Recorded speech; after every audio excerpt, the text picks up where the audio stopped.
I stood alone in the walk-in closet, where warm amber light poured over a long leather bench and turned everything soft and expensive-looking.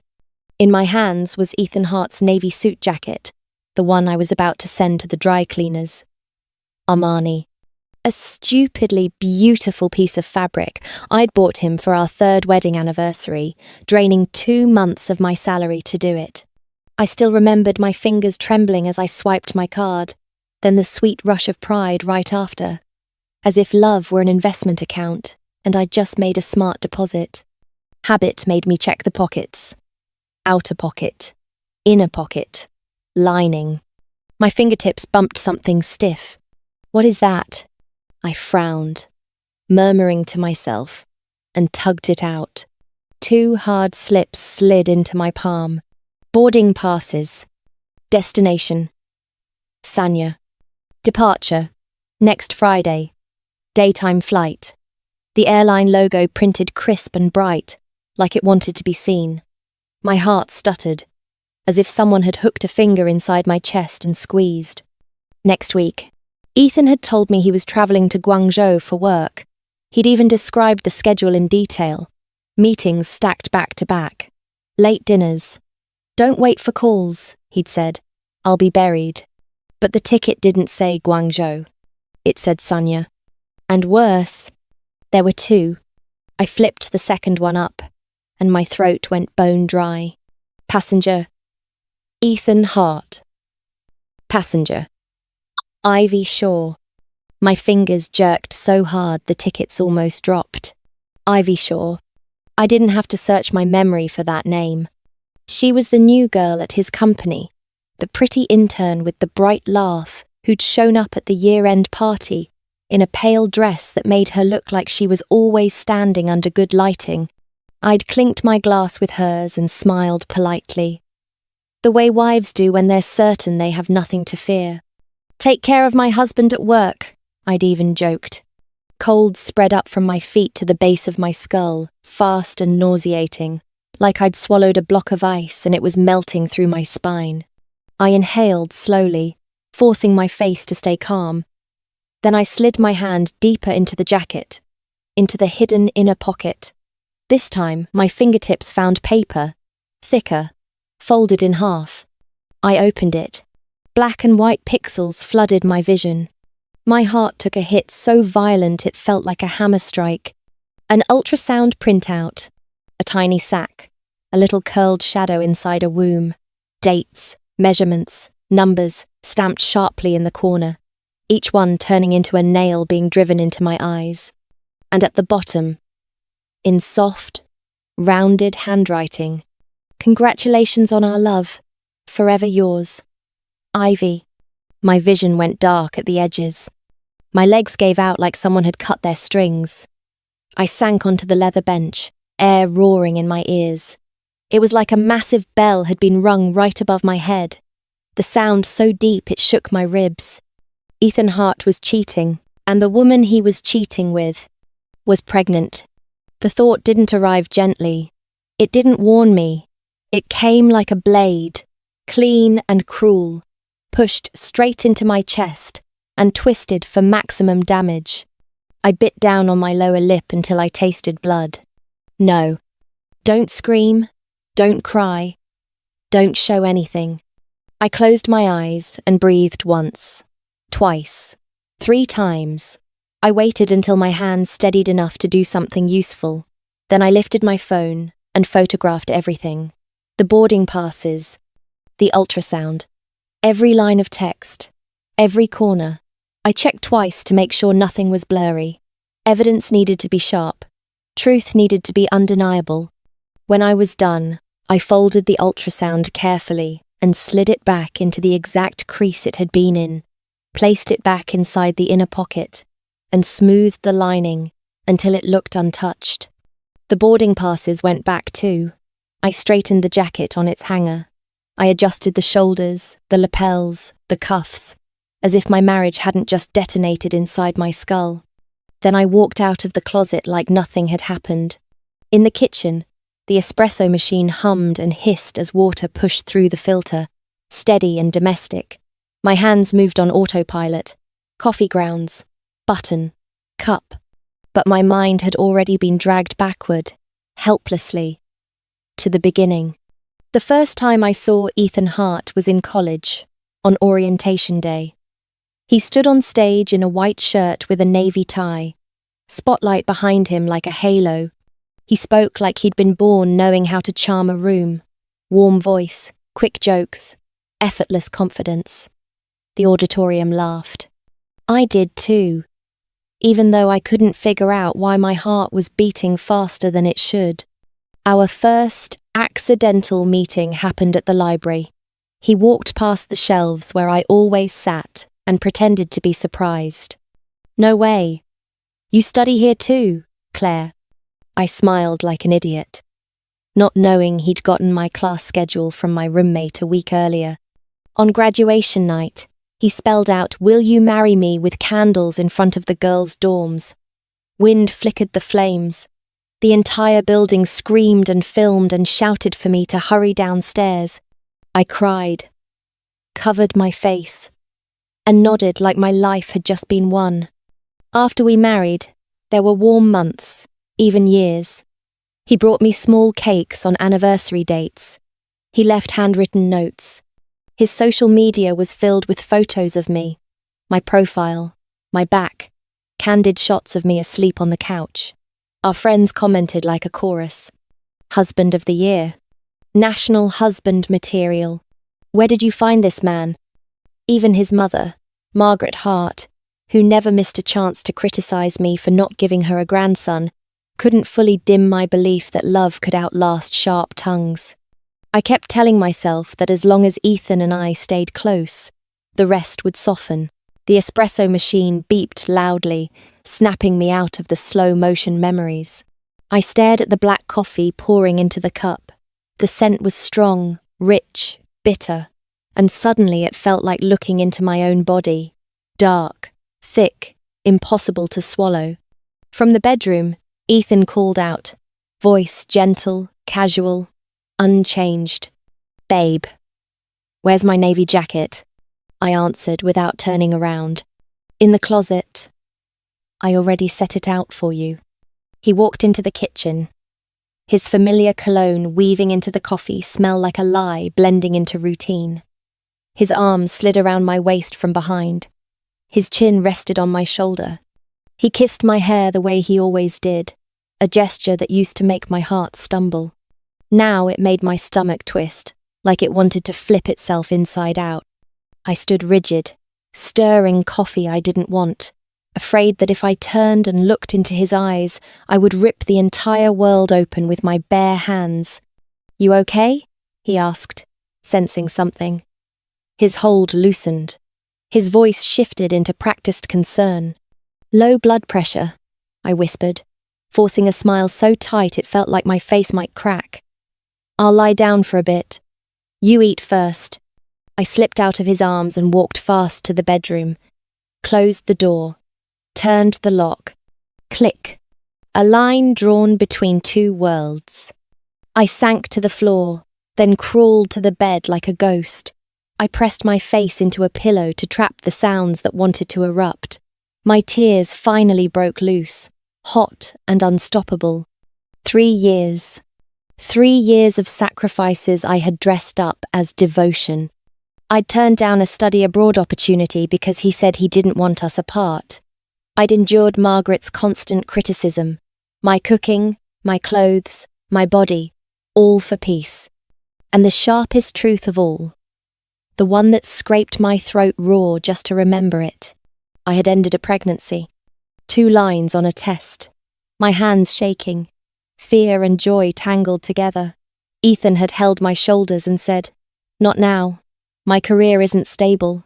We don't even have our own house yet. Don't make a child suffer. Wait until I can give us a better life." I believed him. I signed the cold paperwork at the hospital. I left a piece of myself on that operating table and told myself the future would be worth it. And now he was calling someone else's baby the crystallization of our love. Something inside me went silent. Not numb, not gone, just locked into place. I wiped my face, tied my hair back, picked up my phone with hands that no longer shook as much. I found my best friend's name, Maya Grant.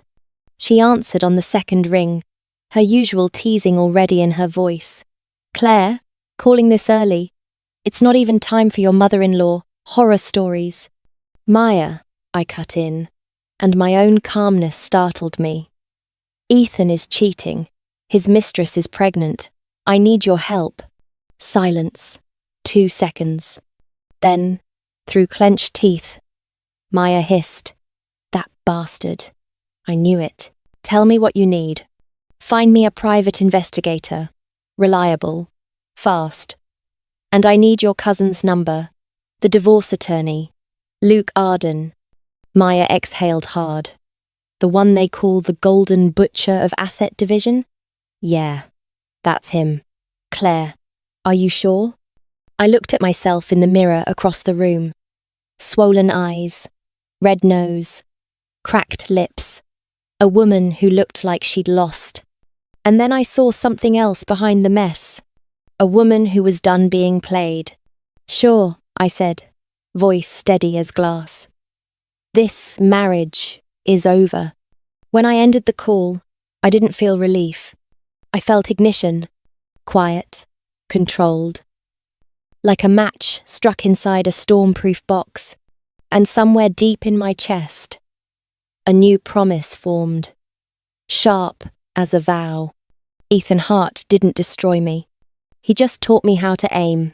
"Has everyone booked the hotel already?" Ethan's mother asked the night before, loud enough to make sure the whole room heard. "Claire, when you arrive on Saturday, you go straight there and meet us. Don't wander around by yourself." I kept folding shirts into neat rectangles, my hands calm, my smile gentle. "Of course, I'll go straight to the resort." Ethan's fingers paused for less than a second over the zipper of his suitcase. Less than a second, but I saw it.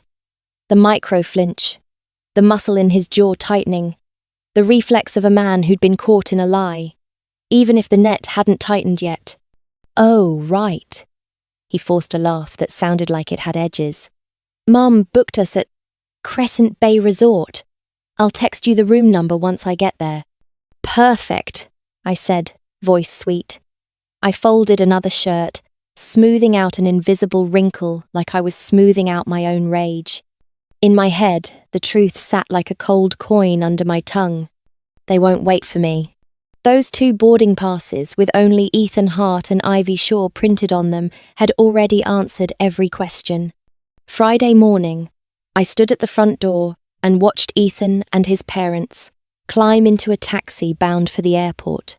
The sky was bright, the air clean, the neighborhood quiet, like the world hadn't realized someone's life was about to be dismantled. Margaret Hart was almost cheerful, which was rare. She squeezed my hands with the kind of performative compassion women like her used as currency.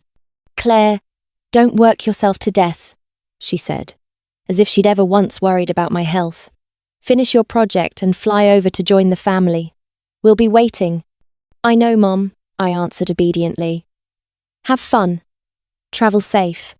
The taxi rolled away from the gate. Their silhouettes disappeared into traffic. My smile switched off instantly, clean as a light going dark. I turned back into the house and dialed Mr. Song, the broker. "Do we have a buyer?" I asked. "Already walking, already moving." "Confirmed," he said, excitement bubbling through the phone. "Mr. Parker will take the whole property, 8% below market, but he wants the intent to sell signed this afternoon, and the transfer completed within 3 days." "Done," I said, clipped. "I'll be there in 2 hours." I ended the call and started the real work. First, I called a moving company. Not next week. Not tomorrow. Now. I instructed them to pack and transport only what belonged to me. My clothes, books, perfume collection, jewelry, my design awards, my keepsakes, everything I'd purchased with my own money. Everything I'd earned before Ethan ever started calling me wife. Like it was a title he owned. Destination: Maya Grant's empty apartment downtown. Then I called a locksmith and booked an emergency replacement for every lock in the villa: front door, balcony, office, even the side gate. By late morning, the home Ethan loved calling our forever nest looked like a house someone had exhaled out of. Half the closets were bare. My shelves were stripped. My drawers were hollowed clean. I stood in the living room where I'd arranged every plant, every frame, every candle, like love was a room you could decorate into permanence. Above the fireplace hung our oversized wedding photo. There I was, in white, glowing, foolishly radiant, my hand looped through Ethan's arm. The woman in that picture looked innocent in a way that made my throat tighten. I walked up, lifted the frame off the hook, stared at it one final time, and then without hesitation dropped it into the trash bin. No dramatic shattering, no screaming, just a quiet, decisive disposal. At 3 p.m. sharp, inside and Thin Realty's glass-walled conference room, I signed the intent to sell papers across from Mr. Parker, a calm 50-something businessman with steady hands and a sharper gaze than his polite smile suggested. When we finished, he hesitated, pen hovering. "Mrs. Ahn," he asked carefully, "there's no dispute attached to this property, correct?" I met his eyes without blinking. "The ownership documents are clean. I need liquidity fast. That's the only reason I'm selling under market." He studied me for a moment, as if weighing the truth in my posture, then nodded once. "All right. Monday we finalize everything at the notary." I drove straight from the broker's office to my parents' apartment on the edge of the city. It was time to tell them. My father, James Ahn, had been a high school teacher his whole life. My mother, Lily Jang, worked as a nurse at a small community clinic. They lived simply, quietly, saving every extra bill, believing that if they gave their daughter stability, the world would be gentle with her. They thought I was loved. They thought I was safe. When my mother opened the door and saw me, she froze for a heartbeat, ladle still in her hand. The smell of bone broth drifted from the kitchen. The TV murmured in the living room, some afternoon news anchor talking about markets and weather like betrayal wasn't a daily forecast. "Claire," she said, startled. "Why didn't you call first?" "Mom, Dad." I stepped inside, and the warmth of their small home hit me like a wave. I inhaled once, holding myself upright by sheer will. I'm divorcing Ethan. No prelude, no soft landing. "He's cheating," I added, voice clean. "And his mistress is pregnant." Silence slammed down. My father's teacup stopped mid-air. The surface of the tea trembled, nearly spilling. My mother's hand flew to her mouth, eyes widening so fast it looked like pain. "1 second. 2. 3.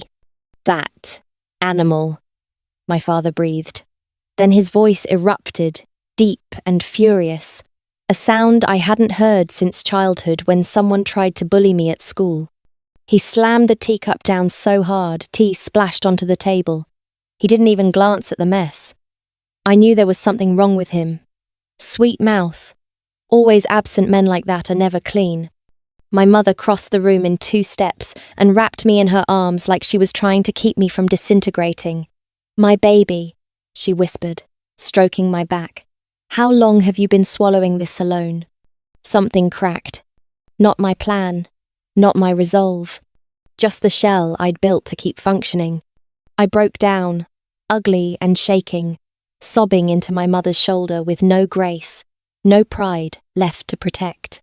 For a few minutes I wasn't a strategist or a woman orchestrating revenge with documents and timelines. I was just a wife who'd been discarded. A daughter crawling home to the only place that didn't require performance. When the storm eased, I sat between my parents and told them everything, finding the boarding passes to Sanya, the ultrasound printout, hiring the investigator, meeting Luke Arden, signing the sale. Every detail laid out like evidence. Because that was what my life had become. A case file. My father listened without interrupting. When I finished, he nodded slowly, each word heavy as a nail. "You did the right thing," he said. "A man like that is not worth breaking your life for. We're with you. All the way." My mother brushed my hair back like I was 16 again. "Come stay here," she said softly. "Your room is still yours. You can sleep. You can cry. You can breathe. The rest, let us carry it with you." That night, lying in my childhood bed, my phone buzzed. A photo from Ethan. Sanya's beach, white sand, blue water, sunset, bleeding orange across the sky. Text, "Wait for you, my love." Once, that message would have made me smile. Now my mouth curved into something colder. I didn't reply. Let him enjoy 2 more days of counterfeit happiness. Because when he came home, he wouldn't be returning to a wife. He'd be walking into a trap built with quiet hands and perfect timing. At 3:15 a.m., my phone lit up again. Missed call number 17 from Ethan Hart. I stared at the ceiling and let it ring itself to death. By now, they'd landed. They'd dragged their suitcases to the villa. They'd tried the keys. They'd found the locks changed. They'd pressed the doorbell until their fingers hurt. And finally, someone had told them the simple, brutal line that would change everything. "That house has been sold." I turned over, away from the buzzing phone, and smiled into the dark. This was only the overture. The symphony hadn't even begun. I listened through every voicemail, every shrieked threat, every trembling demand. And with each one, my mouth curved higher. So this was it. This was the ground giving way beneath their feet. The same sickening freefall I'd felt when I first saw that ultrasound printout. Only now, the world wasn't collapsing under me. It was collapsing under them. My mother knocked softly. "Claire, come eat," she called through the door. "Your dad went for his morning walk. He'll be back soon." "I'm coming," I said, and I meant it. I switched my phone to silent and stepped out. In the kitchen, the smell of fried eggs, plain rice porridge, and scallions blended into something so ordinary it almost made my eyes sting. My mother sat at the table slicing green onions, the knife tapping a steady rhythm against the cutting board. It was a sound I used to take for granted. Now it felt like a lifeline. This kind of warmth was what marriage was supposed to give me. And yet, after being betrayed in the ugliest way, the place I felt protected wasn't my husband's arms or our expensive villa. It was this old kitchen, these worn tiles, these 2 aging people who had loved me before anyone else ever claimed to. "They've been calling, haven't they?" my mother asked, without looking up. "Non-stop," I replied, taking a bite of egg. "My phone's practically smoking." "Let them panic for a while," she said gently. "Your father said today he'll go see Mr. Zhang. He's worked in the legal system for decades. He knows people, good lawyers." "I already have a lawyer," I said. "Luke Arden, Maya's cousin. He specializes in divorce cases." My mother's knife paused. Still, more advice doesn't hurt. As if the universe wanted to punctuate her sentence, the landline suddenly rang, shrill and insistent. My mother and I looked at each other. Since last night, there had been several unfamiliar numbers. My parents hadn't picked up a single one. I stepped closer and read the area code on the display. It was from Ethan's hometown. So they were borrowing someone else's phone now. I didn't hesitate. I reached behind the landline and yanked the cord out of the wall. The ringing died instantly. The apartment returned to peace. We'd barely finished breakfast when my father came home, only he wasn't alone. A tall, elderly man followed him. Silver hair, back straight, eyes sharp. He looked like someone who had spent a lifetime reading people and deciding, quickly, what they were worth. "Claire," my father said, voice firm, "this is Mr. Jiang. We served together years ago, and this is my daughter." "Hello, sir," I greeted. Mr. Jiang studied me like a hawk studies, wind precise, unblinking, but not cruel. "Your father told me the basics," he said, cutting straight through politeness. "You've done well. For a faithless man, you do not show mercy." The sting behind my eyes came back, immediate, threatening. For days I'd been bracing myself, calculating, acting like nothing could touch me. But one simple sentence of approval, one adult voice saying, "You are right," made me feel held up. "I've hired counsel," I explained, summarizing quickly. "And I've collected evidence." Mr. Jiang listened and nodded slowly. "Your evidence is strong. Your odds are good. But understand this divorce isn't just signing papers. It becomes a campaign, especially when property is involved." "I'm ready," I said, sitting straighter. "However long it takes, I'll see it through." "Good." He slapped my shoulder once, hard enough to wake my spine. "I have a former student working in the court system. I'll make a call. Your filing will not be buried at the bottom of a pile." After we walked Mr. Jiang out, I finally turned my phone back on. The screen lit up like a wounded animal, dozens of missed calls, stacks of messages. I texted Luke Arden only 3 words. "We can begin." Less than 10 minutes later, Luke called. "Miss Hassan," he said, crisp and calm. "Your petition is ready. We can file today. Are you certain you want to start immediately?" I walked to the window. Outside, wildflowers were blooming in the courtyard, bright and stubborn, thriving in cracks. "I'm certain," I said softly. "The sooner the better." "Under procedure. The court will schedule mediation first," he warned. "Your husband will receive notice soon." "I'm guessing he's already found the broker," I replied. "He's just now realizing the stage is gone under his feet." After I hung up, I opened my laptop and started organizing everything again like a surgeon prepping instruments. Photos of Ethan and Ivy pressed too close in hotel lobbies.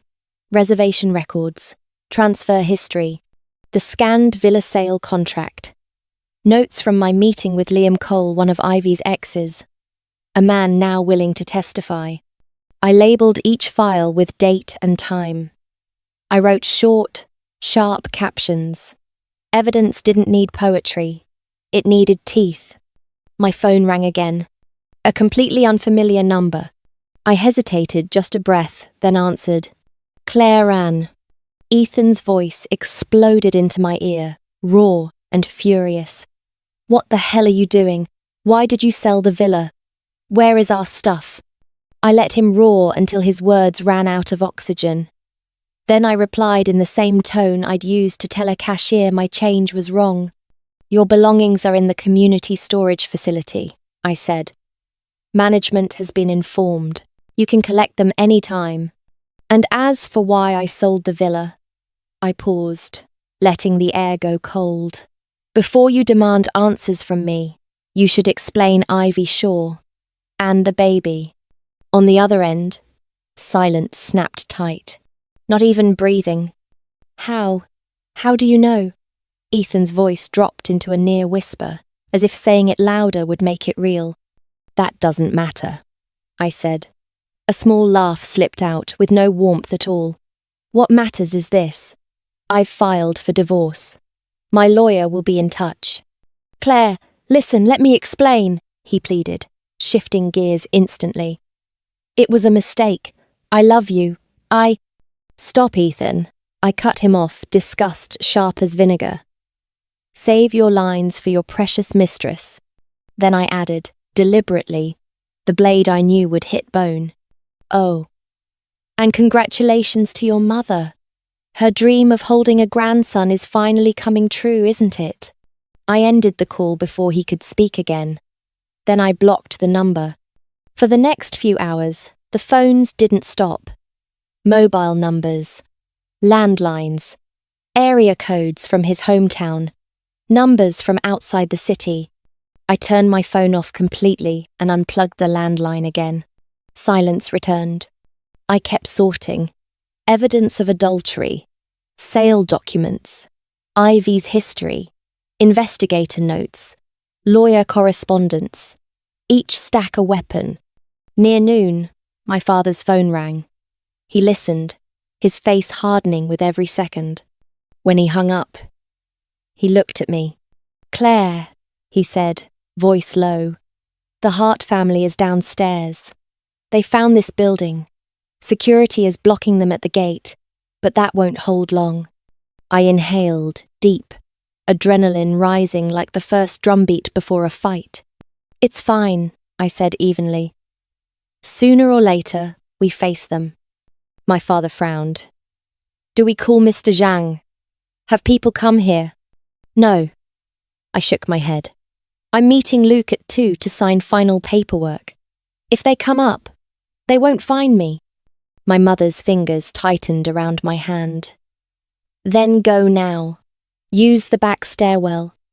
Your father and I will handle them." I grabbed my bag, slid the most important documents inside, and moved toward the back door. That's when the doorbell rang. Once. Twice. Then it turned into pounding, violent, relentless, and a shrill voice sliced through the wood like a knife through thin cloth. "Claire Ann, open this door!" I froze for half a heartbeat.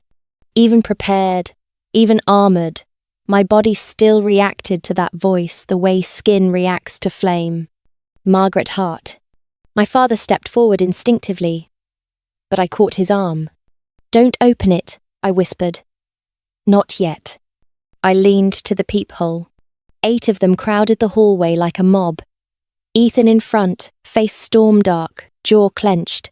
Margaret beside him, eyes blazing. His father, 2 sisters, a brother-in-law, an uncle and aunt. Ethan slammed a fist against the door again. "Claire, I know you're in there," he shouted. "Open up! We need to talk." I backed away, pulled out my phone, and started recording. Let them rage. Let them prove harassment. Let them build my next layer of protection with their own hands. I turned to my parents, voice calm again. "I'm leaving through the back. Do not open. If they refuse to leave, call the police." My mother nodded, tears shining but spine straight. "Go. Be careful. Text us when you reach Luke's office." I slipped out the back door, down the emergency stairs, and into daylight, into motion, into the next act. Because the truth was simple. They thought I would beg. They thought I would break. But I had already shattered once. And now, I was made of sharper things. "Claire, do you really want to take it this far?" His voice was rough, trying to sound steady, trying to sound like a man who still had leverage.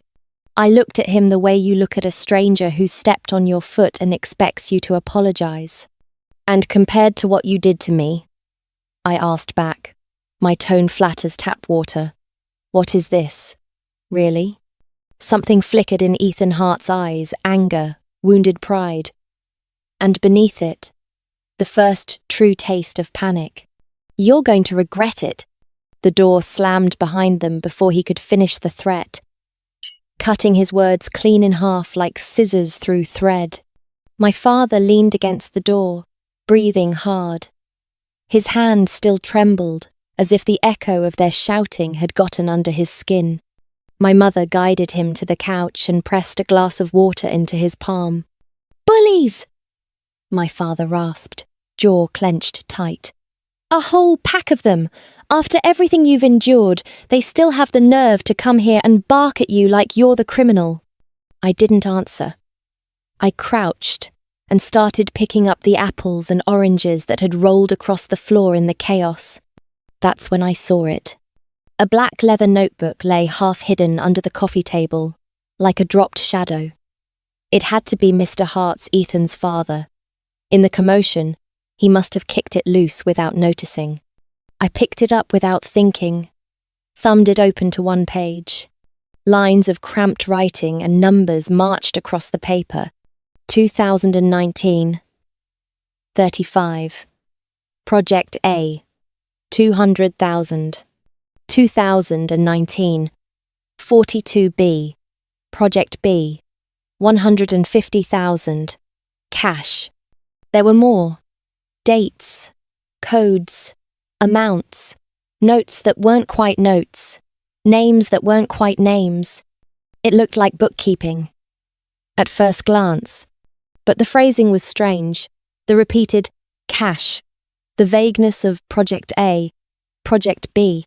Like someone trying to label a crime with a sticky note that said, "Nothing to see here."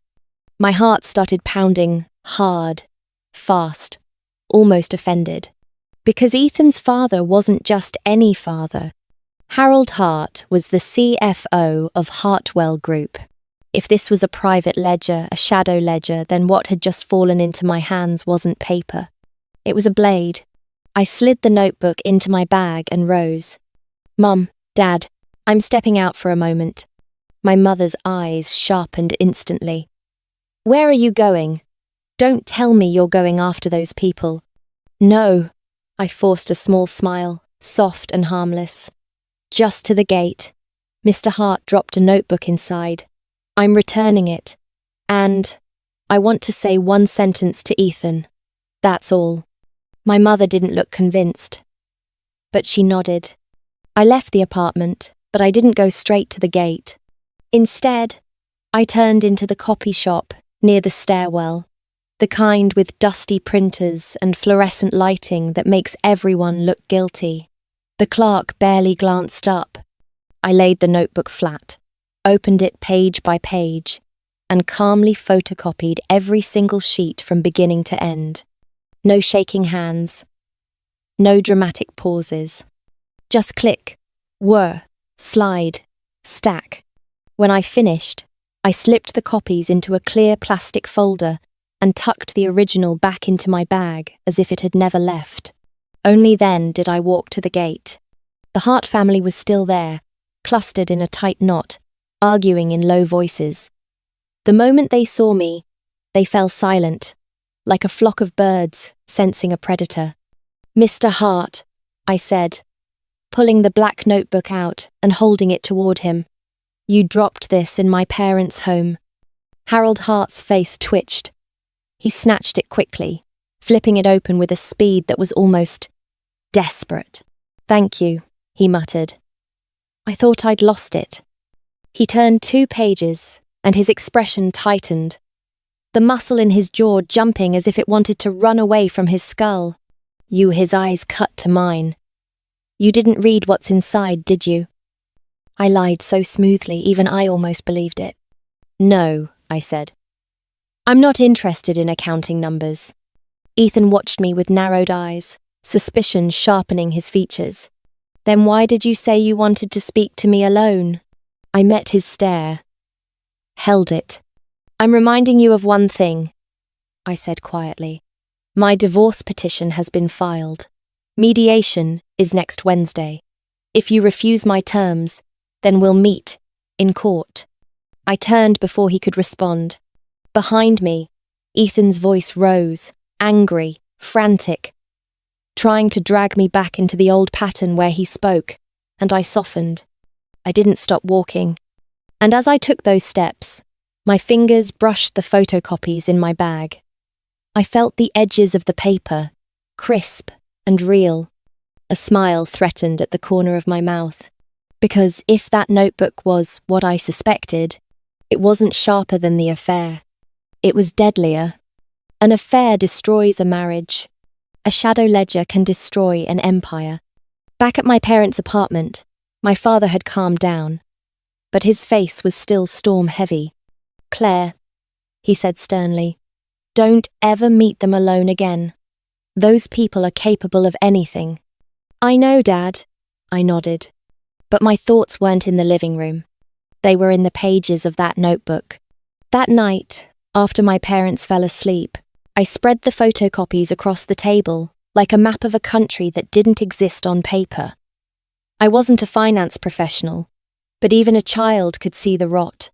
Massive disbursements labelled only cash, income streams with no source, project names that sounded fabricated, like placeholders someone forgot to replace. I photographed the worst pages and sent them to my attorney, Luke Arden, with one message. Luke, please look at this. It may belong to Harold Hart, CFO of Hartwell Group. Does anything here look serious? His reply came almost immediately. At a glance, signs of falsified books and non-transparent cash withdrawals. This needs forensic accounting to confirm. Where did you get this? I typed back. They dropped it in my parents' apartment. Is it useful? If it's real, it's extremely useful. Falsifying records and hiding cash flow can cross into economic crimes. At that point, it isn't just civil divorce. Investigators get involved. I stared at that last line until my pulse started thudding again. Ethan had promised I'd regret this. He didn't understand something basic. I wasn't the one with something to lose anymore. Lying in bed, I replayed the day like a film. The door shaking under their fists. My father's voice turning to thunder. Ethan's eyes when my recording played. Margaret Hart's sudden pivot from hit her to Claire, my dear. And now this. A ledger that might not just ruin a man, but indict a family. My phone buzzed. A message from a number I recognized. Claire, it's Liam Cole, Ivy's ex. I need to tell you something important. It's about Ethan's company. Can you meet tomorrow? I frowned. How did Liam know about Hartwell Group? Why reach out now? I hesitated, then typed. Okay. Tomorrow, 10 a.m. Same cafe. A moment later, he sent a location pin, an upscale tea house called Ink Cloud, tucked into a narrow alley. Then another message appeared. 3 p.m. instead. Come alone. This is sensitive. I didn't reply.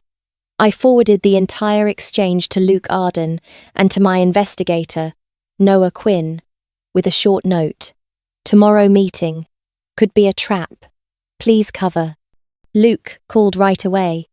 Go, he said, voice steady. But take an audio recorder. Don't drink anything he offers. And I'll have Quinn place people around the place. If anything feels off, you text one word. They move. After we hung up, I set my phone down and looked out at the thin, pale moon. Tomorrow was another round. Another hand dealt. And somewhere in the dark, Ethan Hart was still telling himself I would regret this. He had no idea the board had changed. No idea that the weight in my bag wasn't just evidence of betrayal. It was evidence of collapse. He had no idea what was coming. I ran my fingertips along the edge of the neatly stacked documents on my desk, the way a general might inspect weapons before a battle. Every file was a bullet, every audio clip, a blade. Ethan Hart had once told me, with that familiar arrogance, "You'll regret this." I stared at my own reflection in the dark glass of the window. No, the one who would regret it was him. The placard on the wooden door read Mediation Room, stark and cold under the morning sun. In the corridor, I held my leather folder close, feeling the weight of paper inside it like something alive. Nervous? Luke Arden asked beside me, voice calm and grounded. I shook my head, the faintest curve touching my lips. No, I said. I'm looking forward to it. 2 weeks of collecting, sorting, sharpening hotel bookings, flight records, photos, copies of the ledger, Liam Cole's statement, Ivy's late-night texts. That single image of Ivy with Victor Park, everything slept inside my folder, waiting to wake up under fluorescent light. The door opened. A court clerk leaned out. Divorce mediation for Claire Ann and Ethan Hart. Parties. Please come in. I straightened my blouse collar, rolled my shoulders back, and walked in with Luke at my side. The mediation room was small, a rectangular table in the centre, plain chairs lining each side like a chessboard stripped of decoration. Ethan was already seated opposite me. Beside him sat his attorney, a slick, middle-aged man with hair that shone like it had been polished, a luxury watch on his wrist, confidence clinging to him like cologne. Ethan wore the navy suit I had once chosen for him. His tie was slightly loose. Dark circles bruised the skin under his eyes. He looked thinner, but the old pride still sat in his posture, stubborn as bone. When I entered, something complicated flashed in his gaze, resentment, regret, fear trying to hide behind a practiced mask. I sat directly across from him on purpose, close enough that he couldn't pretend I was a rumour. The mediator was a woman in her 40s, with gold-rimmed glasses, and her hair pinned neatly back. Her voice was crisp and unsentimental. Today we are conducting divorce mediation between Mrs. Anne and Mr. Hart, she said, scanning both sides. Do both parties agree to negotiate in good faith, voluntarily, and with mutual respect? Yes, Ethan and I answered at the same time. Then both hesitated, almost surprised we could still speak the same sentence. Good. The mediator nodded. Petitioner may state her requests. Mrs. Anne? I tipped my chin toward Luke. He opened our folder and read cleanly, like reciting terms of surrender. Mrs. Anne requests the following. 1. Proceeds from the sale of the jointly titled villa to be awarded to Mrs. Anne. 2. The 2 investment properties to be transferred solely into Mrs. Anne's name. 3. Marital savings accrued during the marriage to be divided equally. 4.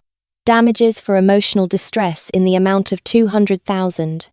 Ethan's attorney gave a dry laugh and shook his head. We reject these unreasonable demands, he said smoothly. The villa was purchased with Mr. Hart's pre-marital funds and should remain with him. And this so-called emotional damages claim is frankly absurd. Is it? Luke didn't blink.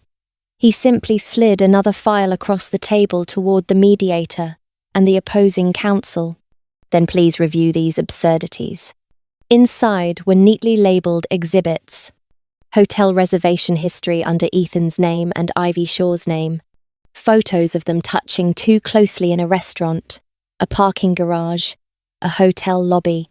Flight tickets to Sanya timed exactly when Ethan claimed he was on a business trip. A resort booking in Sanya lined up perfectly with the weekend his family flew down to celebrate new life. Ethan's face drained so fast it was almost shocking. His attorney's smile stiffened, then vanished. He flipped through the pages, brow folding deeper with every turn. These materials, he began, trying to keep his tone light, do not conclusively prove an extramarital relationship.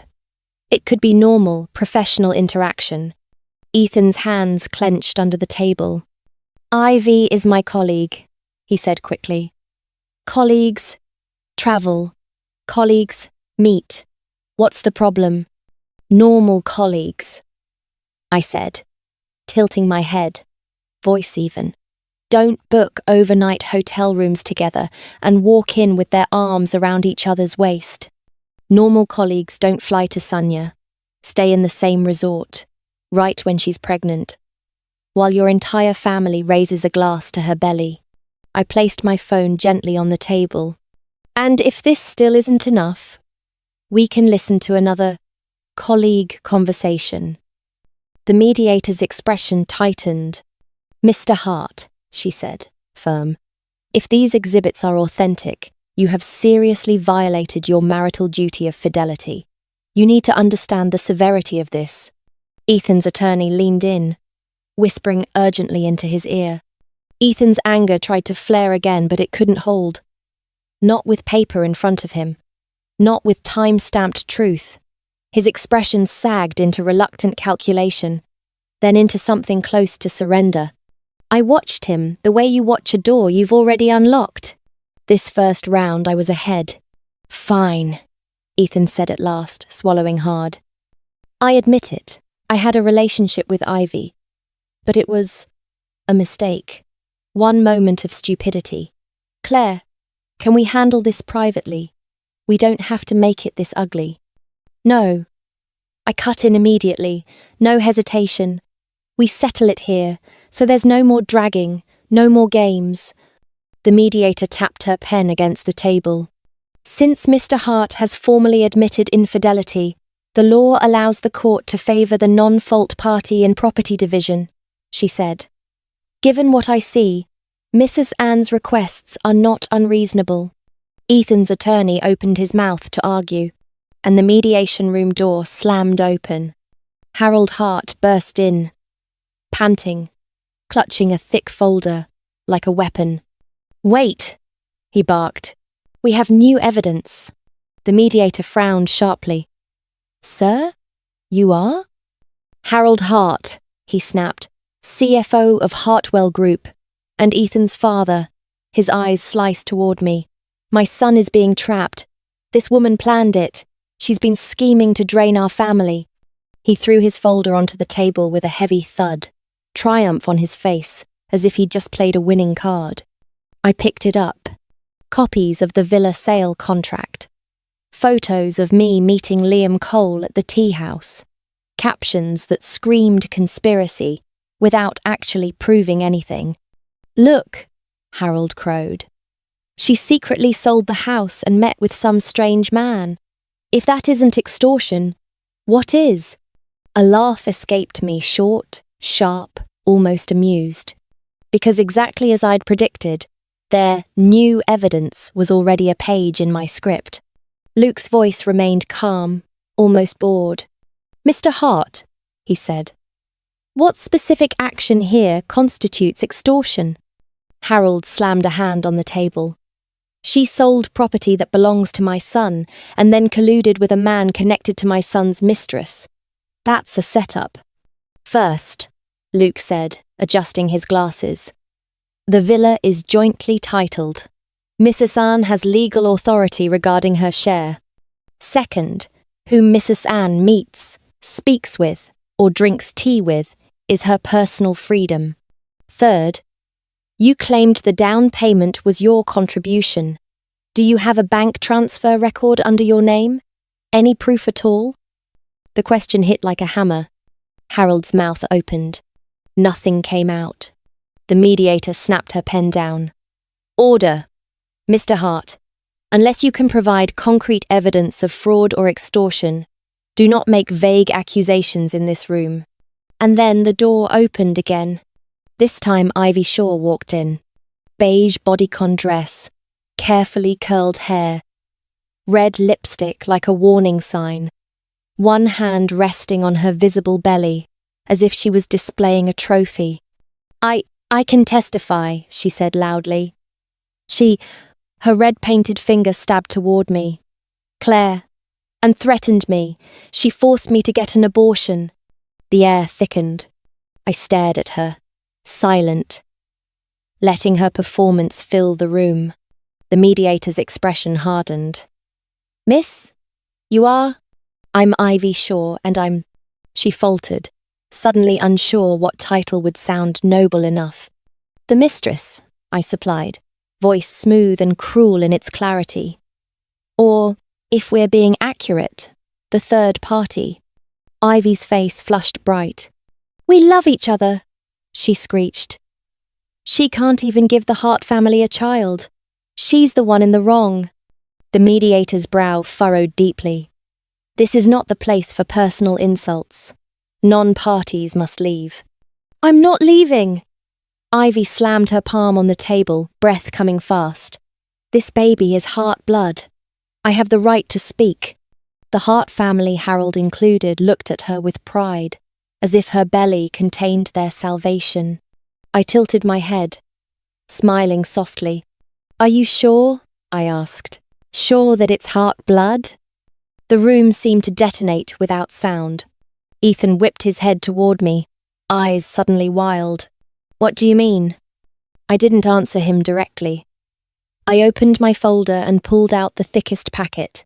Here, I said, sliding it to the mediator. Hotel history and photographs of Ivy Shaw with Victor Park, vice chairman of Moonlight Holdings, alongside chat records indicating multiple concurrent relationships during the exact period she claimed she was pregnant with Ethan's child. Ethan snatched the file, flipping pages so fast they hissed. His fingers shook. This is slander! Ivy cried, but her voice was trembling now, cracking at the edges. Then I pressed play. Her own drunken voice filled the room from the recorder, unmistakable. Ethan's such an idiot. Their company has money running through a private channel every year. The books are full of holes. If we get proof, he'll pay. The recording didn't even finish before Ethan lunged up, grabbing Ivy's wrist. Is it true? He hissed, fury vibrating through his teeth. Were you using me? I wasn't. Ethan, listen. Ivy burst into tears, shaking. True love, I murmured coolly. Using a man as a shield is an interesting definition. The mediator slammed her hand on the table. One more disruption, and I will terminate this mediation immediately. In the chaos, Harold Hart turned pale, clutching his chest. He sagged into a chair, breathing like someone was stepping on his ribs. People shouted. Chairs scraped. Someone cried for an ambulance. And in the middle of it all, Luke and I calmly gathered our documents back into the folder, neat, precise, unhurried. Finally, the mediator rubbed her temple, exhausted. We cannot continue today. We will reschedule. No, Ethan cut in, voice hoarse. All eyes turned. He stood like a man who had aged years in minutes. His gaze was hollow, but there was a hard edge in it, now desperation, dressed as resolve. I accept all of Claire's terms. Silence swallowed the room. Even his attorney stared at him, stunned. Mr. Hart, the attorney began. We need to review. Harold Hart looked like he might collapse again, but Ethan didn't look at his father. He looked only at me. The villa proceeds. The 2 investment properties, half the savings, the damages, he said, swallowing. All of it. I just have one request. Don't release those materials publicly. He wasn't just talking about the affair. He was talking about the ledger, the private channel, the black money. I smiled. Deal, I said softly. And when the mediator stamped the agreement in red, her voice grave, something inside me finally unclenched. Legally binding, she said. Both parties must complete all transfers within 10 days. Outside the mediation room, Ethan chased after me. Claire! Luke's body shifted instinctively in front of me. Protective. It's fine, I murmured. Wait by the car. Luke hesitated, then nodded and walked ahead. In the long corridor, sunlight poured through high windows, stretching our shadows across the polished floor like 2 separate lives refusing to touch. Ethan grabbed my hand. I was wrong, he said, shaking. I know I was wrong. She tricked me. I pulled my hand away with a clean, decisive motion. So you regret it because she lied, I asked. Or because you betrayed me? His eyes reddened. Both. All of it. Can we start over? I'll get rid of her. Enough, I said. And my own calm surprised even me. You want to know when I truly stopped hoping? I continued slowly. Not when I learned about the affair. He went still, listening like a man waiting for sentencing. It was when I saw the 2 plane tickets to Sanya, I said, gaze steady, and realized your family flew there to toast the new life in your mistress's womb. I held his eyes. In that moment, I understood exactly how much our 5 years meant to you. Less than a family dinner. Less than a child who might not even be yours. Claire, don't call me that, I cut in. From today on, we're strangers who signed a paper. Then, with a faint smile that carried no warmth at all, I wish you and Ivy happiness. I turned and walked away, leaving his voice behind me to be swallowed by courthouse noise. In the parking lot, Luke stood by the car, phone in hand, the rarest spark of satisfaction in his eyes. Good news, he said. Finance desks are already sniffing around Hartwell's books. I raised an eyebrow. That fast? Luke's smile was brief. You're Mr. Zhang's connections. And the tax bureau is watching now. This won't be just embarrassment. It could become a full investigation. I nodded. And instead of triumph, something quieter spread through my chest. Revenge wasn't fireworks. It was taking off a backpack full of stones you'd carried for too long. Heavy gone. Breath returned. Peace. Finally, where pain used to live. What next? Luke asked. They'll need time to execute the transfers.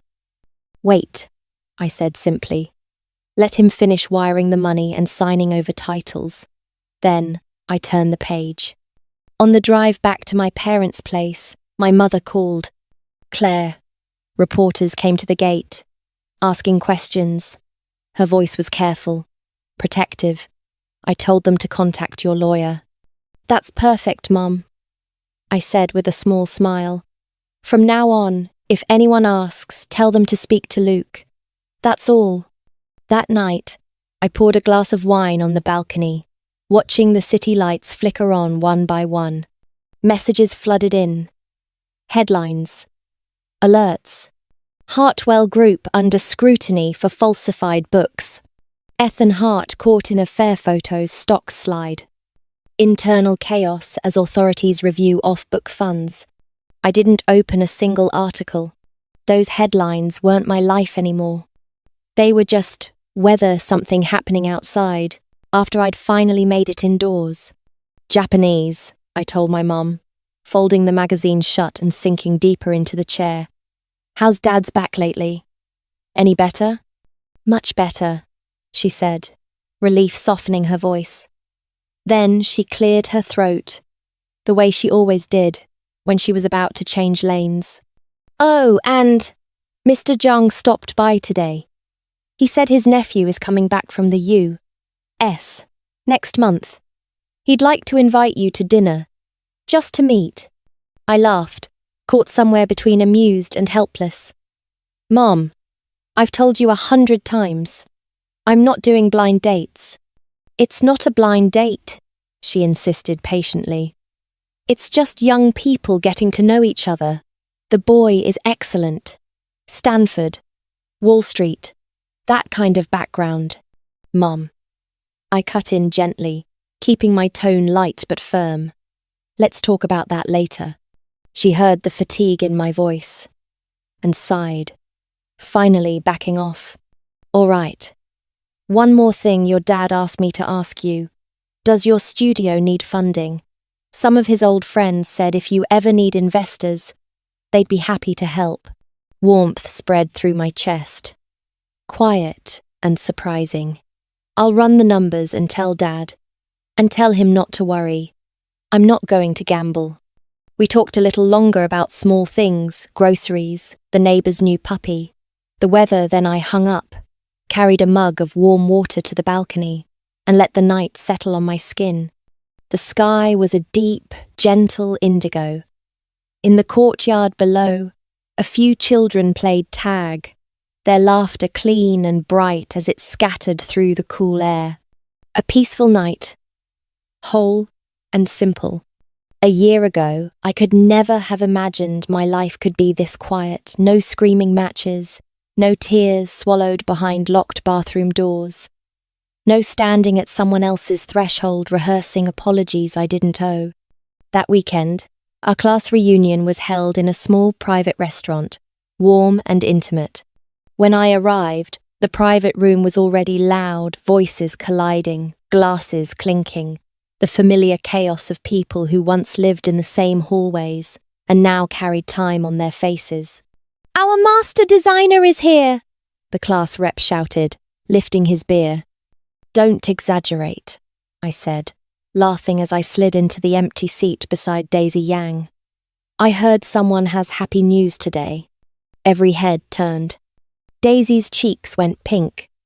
Her hand drifted to her still flat stomach, almost instinctive. 3 months." The room exploded. "Cheers. Congratulations."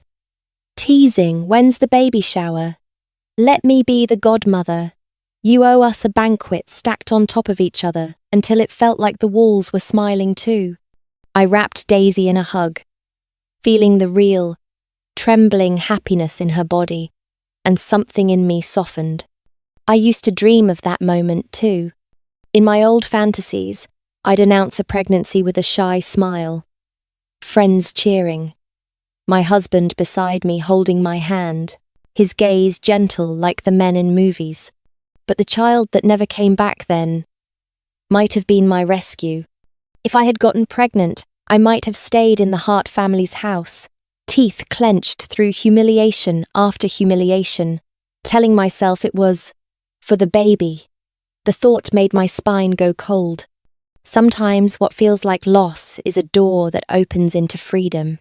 Someone no one could even remember who mentioned Ethan Hart first, and the conversation slid there like a river finding its familiar channel. "Did you hear?"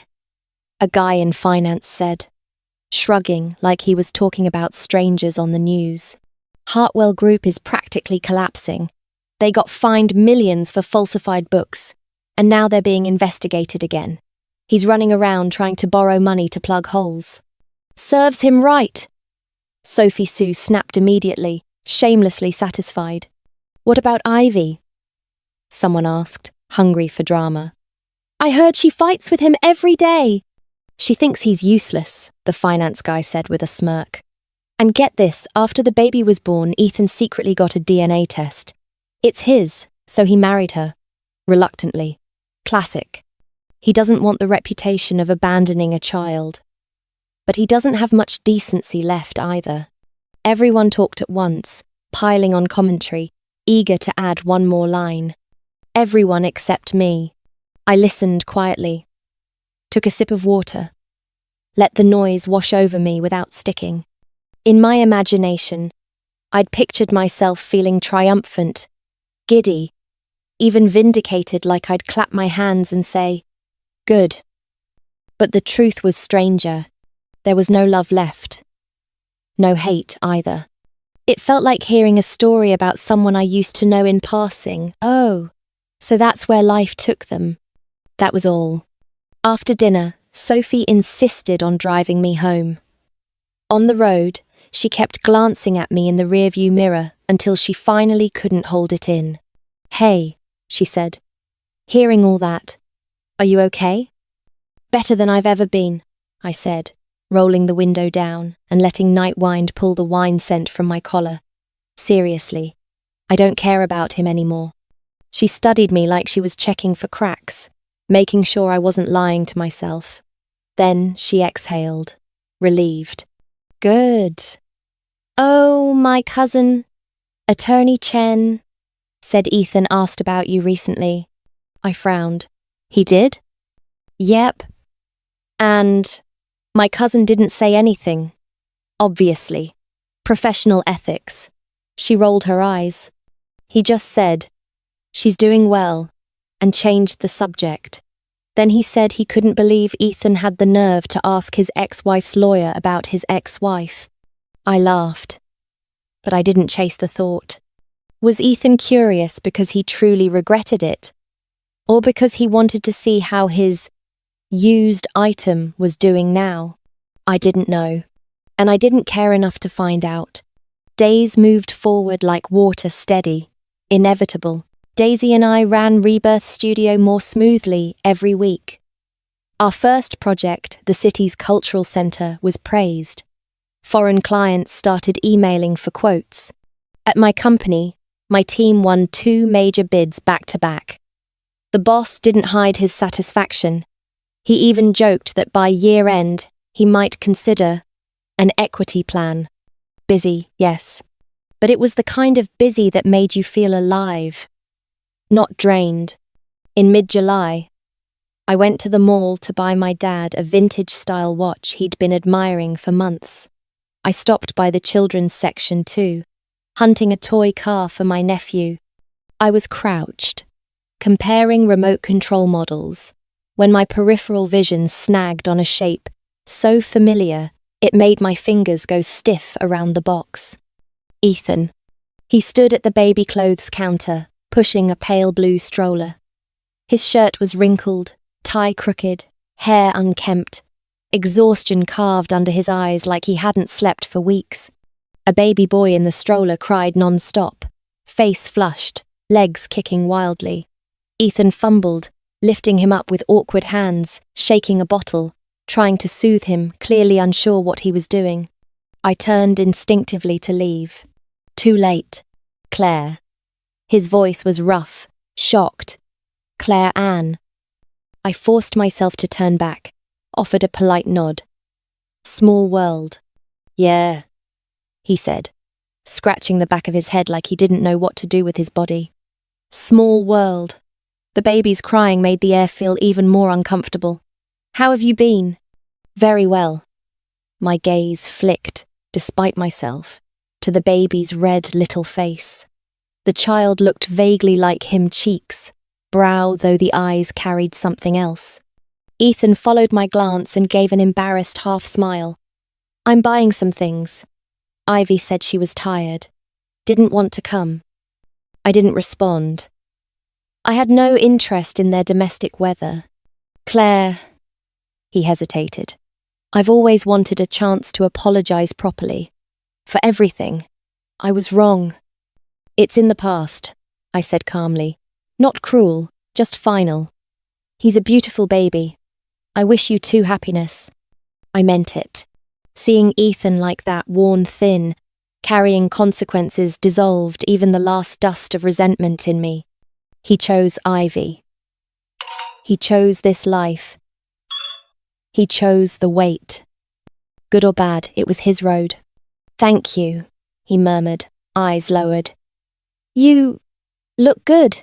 Healthy. I heard you got promoted and opened your own studio. I blinked, surprised. How do you know that? People in the industry talk, he said vaguely. Then, like a fool stepping past a line, he asked, Do you have a new boyfriend? Before I could shut the conversation down, a shrill voice sliced through the air behind him. Ethan Hart! Where the hell did you disappear to?